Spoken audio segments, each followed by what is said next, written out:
Seja bem-vindo à nossa jornada devocional, compartilhando palavras de fé, amor e esperança. Estamos começando o nosso mês de fevereiro, estamos no dia 1º de fevereiro. O tema do nosso devocional é liberdade para dizer sim e não. O nosso texto base está em 1 Coríntios capítulo 10, versículo 23. E diz assim: todas as coisas são lícitas, ou seja, tudo é permitido, mas nem tudo convém, ou seja, nem tudo é proveitoso. Sendo assim, nem tudo acrescenta para a edificação. Nosso texto devocional vai dizer que a busca por liberdade é universal, mas frequentemente é mal interpretada. Muitos veem a liberdade como a ausência total de restrições ou responsabilidades. Porém, a Bíblia nos oferece uma visão mais profunda e transformadora sobre o que significa ser verdadeiramente livre. Desde o Éden, o ser humano tem enfrentado desafios com a liberdade de escolha, muitas vezes fazendo uso dela para seguir caminhos destrutivos.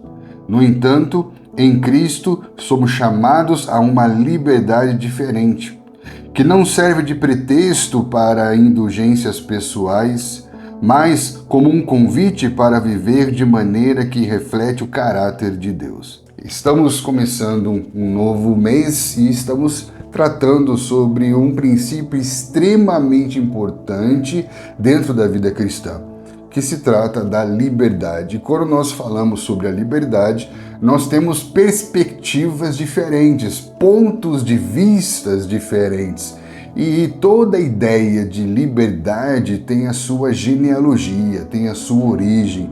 E isso se comprova quando você vai pesquisar desde a era da filosofia clássica, como esse conceito de liberdade ele vai se transformando de geração em geração. A ideia de liberdade herdada da filosofia clássica ganha novas dimensões na era cristã e assim ela vai se desenvolvendo na patrística, na Idade Média, na escolástica cristã e depois ela vai ganhando uma outra perspectiva na era moderna por meio de todas as correntes filosóficas que nos trouxeram até a pós-modernidade. E hoje, na pós-modernidade, nós vivemos um dilema com relação ao conceito de liberdade. E esse dilema vai acontecer sobre 4 pilares. O primeiro é da autonomia versus a dependência de Deus. Segundo, da ausência de limites versus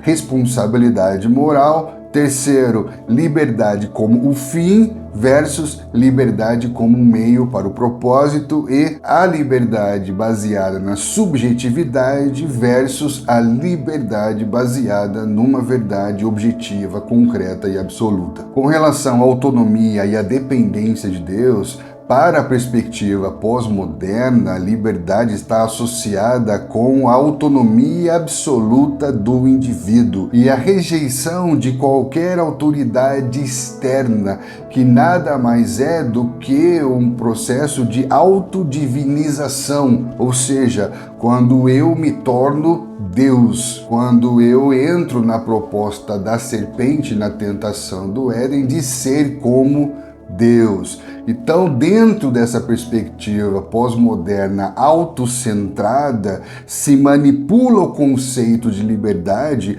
para justificar as suas escolhas egoístas. Essa liberdade está fundamentada no individualismo radical como seu valor supremo. Por isso que para o pós-moderno, ser livre nada mais é do que fazer o que eu quero. Porém, nós vamos observar que a perspectiva da cosmovisão cristã é totalmente diferente. Por quê? Porque ela vai encontrar a verdadeira liberdade na relação com Deus, reconhecendo a autoridade divina como libertadora por meio de Jesus Cristo. Então ele reconhece que precisa ser liberto para voltar a ser livre, uma liberdade que não está baseada na vontade do indivíduo, mas na vontade de Deus, e acontece por meio das relações. Com relação à ausência de limites e à responsabilidade moral, a visão pós-moderna de liberdade está baseada na negação dos limites morais universais, porque ela acredita que toda a moralidade é resultado de um construto social,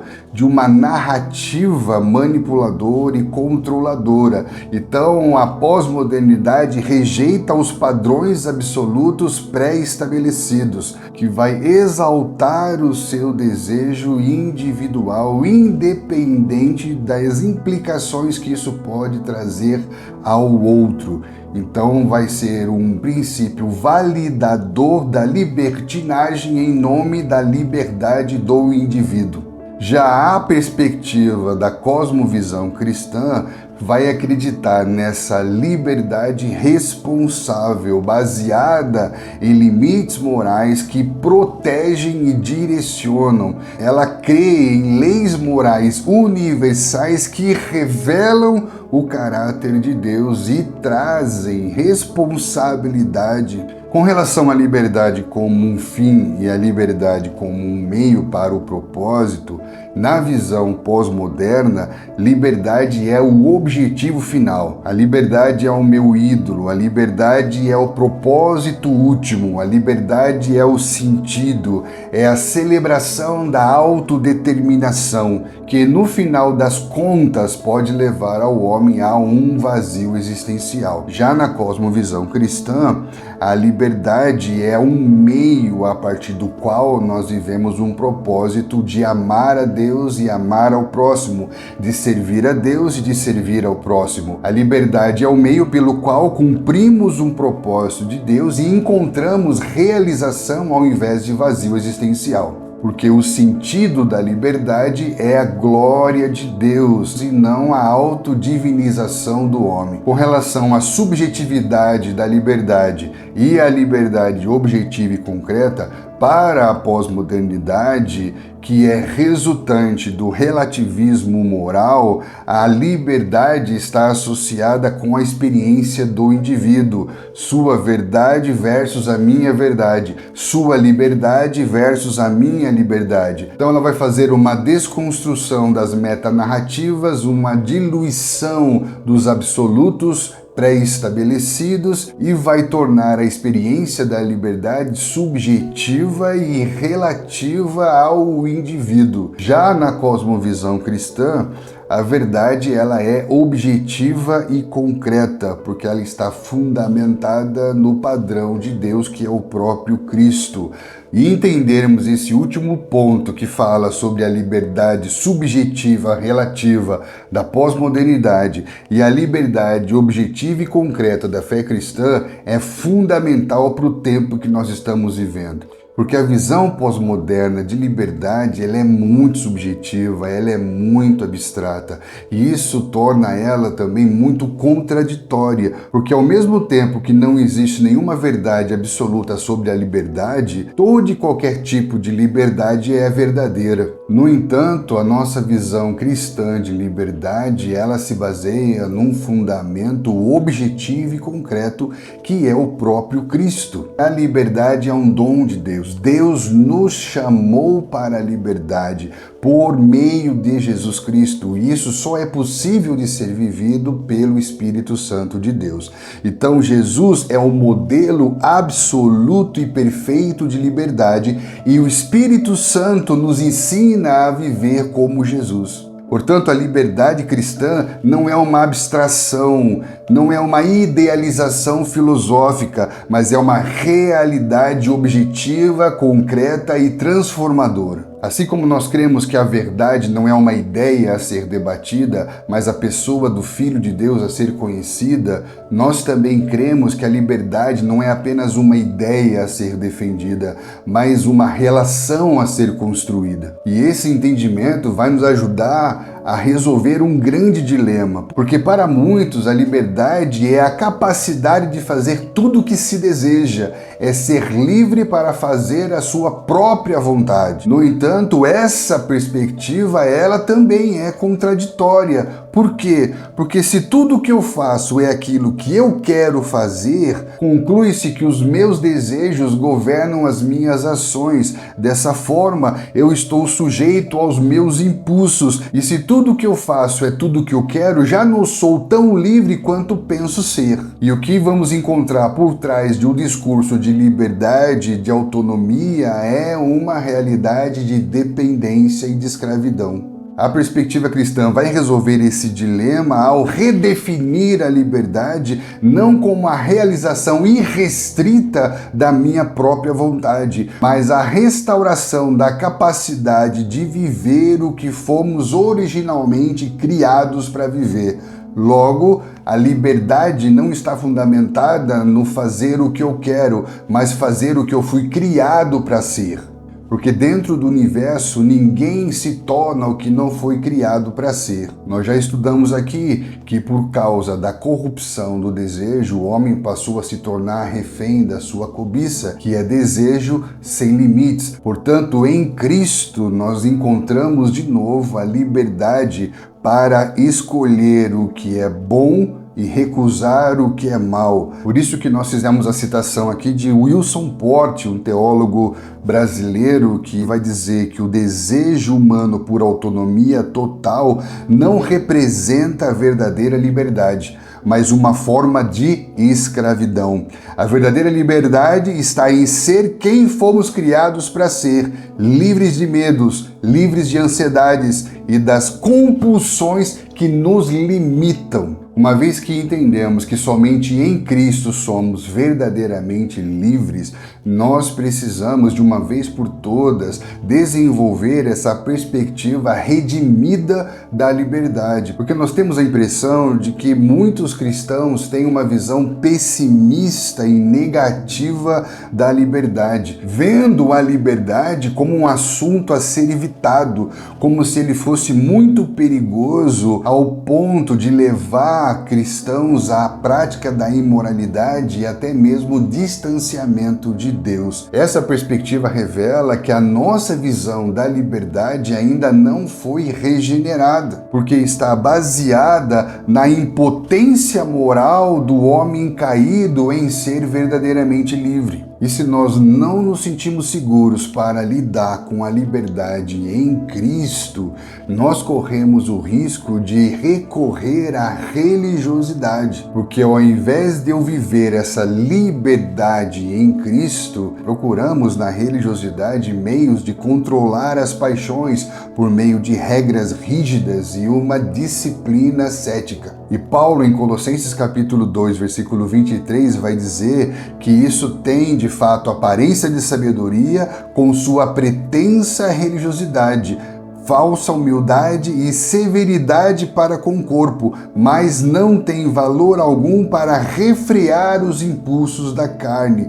Isso quer dizer que o uso equivocado da lei, baseado no rigor legalista, não é capaz de produzir a verdadeira liberdade, porque coloca as pessoas dentro de um ciclo de culpa e de vergonha, perpetuando uma mentalidade escrava não redimida. Mas pensa comigo, se tememos a liberdade por acreditar que ela pode nos levar à prática da imoralidade, é porque ainda não fomos libertos pela verdade, porque se a verdade nos libertar, verdadeiramente seremos livres. É aí que nós vamos entender que o medo da liberdade, na verdade, é o medo de revelar a nossa verdade. Muitos cristãos temem a liberdade porque ela pode revelar a verdade a respeito de quem realmente somos. Porque em ambientes em que nós temos liberdade para sermos quem somos, somos de verdade. verdade. E nesses ambientes em que somos de verdade, máscaras caem e as pessoas mostram quem realmente são, sem disfarces e sem farsas. Por isso que nós ouvimos as pessoas falando sobre aquilo que somos em casa, somos de verdade, porque nossos familiares que convivem conosco em um espaço em que não há imposições religiosas, nós atuamos ali sem filtros de comportamento. E essa dinâmica vai criando uma personalidade fragmentada, um homem dicotomizado. Isso vai fazer com que esse homem, em nome de uma verdade, se torne uma mentira, porque nos ambientes religiosos não há liberdade para que essa verdade seja exposta e transformada. Então se trabalha mais com a simulação do que com a transformação. E essa discrepância que existe entre a aparência e a essência era algo denunciado por Jesus dentro do contexto de religiosidade da sua época, ao ponto dele chamar homens religiosamente idôneos de sepulcros caiados. Mateus capítulo 23, versículo 27 e 28. Uma metáfora que vai indicar que, embora externamente parecessem justos, internamente estavam cheios de hipocrisia e de iniquidade, de malícia e de maldade. Portanto, essa religiosidade, no sentido mais nocivo da palavra, ao invés de expor o indivíduo à verdade que o liberta, ela cria um mecanismo que protege o indivíduo de ser exposto à verdade, criando estruturas rígidas de comportamento que são padronizados esteticamente, exteriormente, cerimonialmente, evitando assim ter que lidar com questões mais profundas, como feridas emocionais, traumas, compulsões, desejos desordenados, criando assim uma dinâmica de vida cristã que não é sustentável. Então, se nós tememos a liberdade por acreditar que a liberdade expõe carnalidade, é porque, na verdade, não tivemos ainda uma experiência com a verdade que nos liberta. E se não tivermos ainda uma experiência com a verdade que liberta, precisamos de um ambiente de liberdade para que essa verdade venha à tona. Nós precisamos entender algo de uma vez por todas. A primeira coisa que Deus fez foi abençoar o homem com liberdade, em que ele poderia desfrutar de tudo livremente. Contudo, dentro do contexto dessa religiosidade, a primeira coisa que se tira do homem é a liberdade, porque se entregamos a esse homem liberdade, essa liberdade vai revelar a sua verdade, e a sua verdade é que ele é um monte de erros. A nossa verdade é que nós somos um monte de erros. Então, quanto mais eu crio um ambiente de liberdade para as pessoas serem de verdade, mais as pessoas vão expor as suas mazelas, as suas falhas, os seus traumas, as suas dores, as suas loucuras. E nós não temos disposição de lidar com essa verdade para que as pessoas sejam verdadeiramente livres. Então, para que as pessoas possam viver essa liberdade em Cristo sem medo, é necessário primeiro criar um ambiente seguro para que elas sejam autênticas, mesmo que essa autenticidade signifique expor todas as suas falhas e todos os seus erros, porque o Evangelho ele liberta, mas é o discipulado que ensina a viver livre. Todos nós acreditamos na libertação das pessoas, mas poucos de nós investem tempo em ensinar o liberto a viver livre, porque ser liberto não necessariamente significa que ele já sabe viver livre. Por isso que a Grande Comissão fala de pregar o Evangelho proclamando libertação para pôr em liberdade, porque foi para a liberdade que ele nos libertou. Então todo aquele que foi liberto, ele precisa aprender agora como é viver livre, porque nós vivíamos imersos numa cultura pagã que nós éramos escravos das nossas paixões, não haviam limites para os nossos desejos, e agora que fomos libertos, temos que aprender a viver dentro desses limites estabelecidos que preservam a integridade da nossa relação com Deus, da nossa relação com o próximo. Por isso que a grande comissão fala de pregar o evangelho proclamando libertação, batizando e imergindo dentro da realidade do reino e ensinando a guardar. O que é ensinar a guardar? É ensinar a viver como um homem livre. Em Páscoa eles foram libertos, em Pentecostes eles receberam a palavra, receberam as leis para aprender a viver como um povo livre. E muitos que são libertos não sabem como viver livres. E Paulo vai falar que se eu não sei como viver livre, eu corro o risco de voltar ao jugo, ao peso, à opressão da escravidão. Então, o verdadeiro discipulado cristão se torna um meio pelo qual aquele que foi liberto agora vai aprender a viver como um homem livre para poder desfrutar da verdadeira liberdade. Jesus, na sua jornada de discipulado, ele deu liberdade para que os seus discípulos fossem de verdade. E ser de verdade é expor os seus equívocos, as suas mazelas, os seus medos, as suas motivações erradas. E à medida que eles tinham liberdade para ser de verdade, expondo todos os seus erros, Jesus ia restabelecendo os limites, restaurando a identidade, um ambiente seguro para serem corrigidos sem medo de serem rejeitados, um ambiente seguro em que ser exposto não significa ser excluído. Entender esse princípio vai nos colocar no caminho do crescimento espiritual sustentável. Por quê? Porque nós podemos viver o discipulado de resultado a curto prazo e o discipulado a longo prazo. O que é resultado a curto prazo? É quando, por meio da religiosidade, a liberdade é reprimida e a verdade é simulada. A curto prazo, parece que essa pessoa está sendo transformada segundo a imagem de Cristo, mas ela está sendo travestida segundo o padrão comportamental da religião. E essa abordagem que simula comportamento, mas não transforma o homem por dentro, ela não é sustentável. E o problema é que toda essa verdade não tratada por causa de uma liberdade que foi reprimida, a longo prazo pode estourar. E por isso que pessoas, depois de anos e anos e anos de vida cristã, recaem de forma trágica, causando prejuízos irreversíveis. A verdade é que todos precisam aprender a viver como homens livres,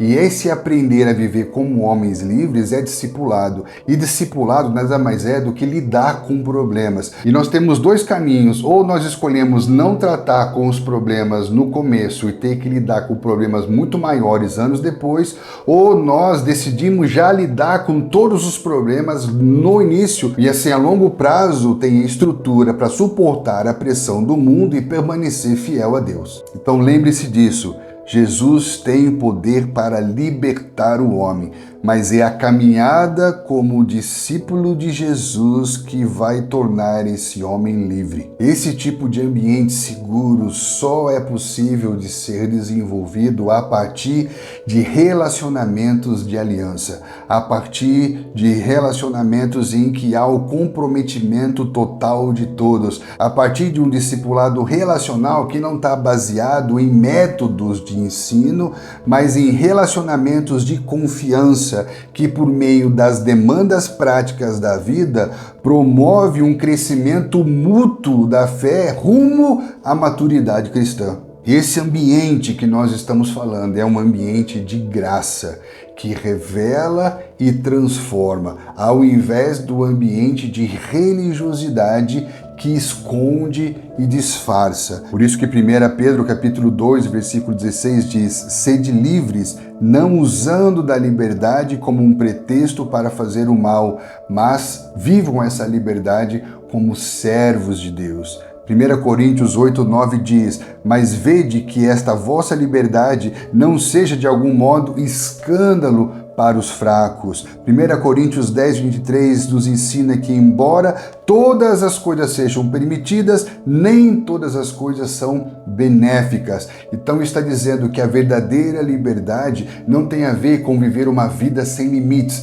isso é queda, mas a verdadeira liberdade é voltar a esse lugar, como no Éden, em que Deus restaura os limites, porque os limites nos protegem, nos preservam dentro do lugar em que nós somos criados para estar, dentro do propósito que nós somos criados para cumprir. Liberdade não tem a ver com fazer o que queremos fazer, mas fazer o que fomos criados para fazer. Por isso que essa liberdade é um dom de Deus que nos é dado em Cristo por meio do Espírito Santo de Deus. Agostinho vai dizer que a verdadeira liberdade não é fazer o que queremos, mas ter a capacidade de fazer o que devemos. Espero que essa primeira reflexão que nós estamos fazendo sobre o princípio da liberdade te encoraje a buscar essa experiência com a verdade e a proporcionar dentro da sua comunidade de fé, dentro dos seus grupos de discipulado, um ambiente seguro